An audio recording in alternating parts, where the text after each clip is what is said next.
Сұлулық жеткілікті ме? Франция императоры 3 Наполеон өз заманында дүниенің ең әдемі әйелі саналған Теба графинясы Мария Евгениямен үйленуге шешім қабылдағанын жариялағанында көпшіліктің таңданысы мен наразылығын туғызды. Тәжірибелі кісілер бұл шешімнің дұрыс еместігін айтты. Ал Наполеон айтылған сөздерге құлақ аспады.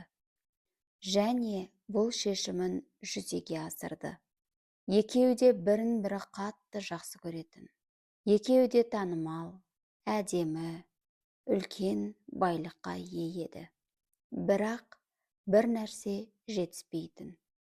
Әйелі өте сұлу болғанымен өте жаман мінезді еді. Евгенияның патшайым болуы да, махаббаттарының күші де, тақтың құдіреті де бұл отбасының құлдырауының алдын ала алмады. Евгения Наполеон үшін нағыз бас ауруына айналды. Күмәндар ішінде арпалысқан Евгения Наполеонның ең босамайтын кезінде жанына баратын. Ең маңызды кездесулерін үзетін, айқайлап шу шығаратын.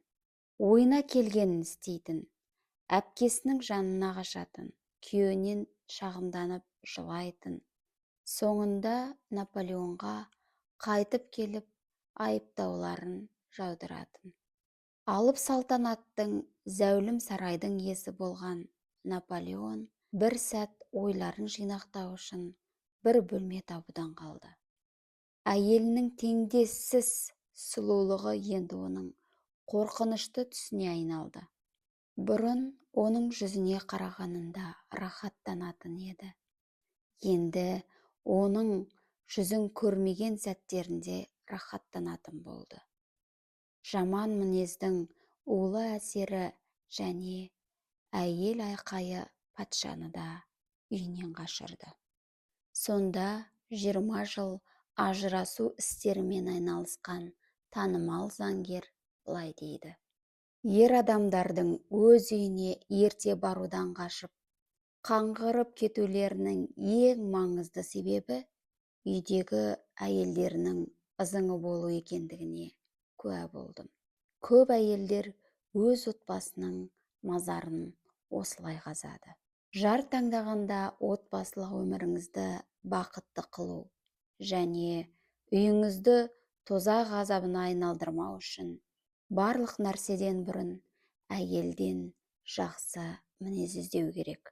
Осы тұста дініміз бойынша пайғамбарымыз 1400 жыл бұрын отбасы бақытының формуласын былай деп білдірген.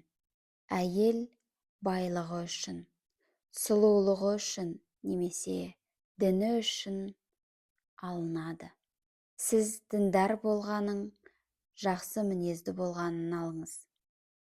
Байлығы үшін алған байлығына қауыша алмайды. Тек сұлулығы үшін алғандар да сұлулығынан да мақұрым қалады.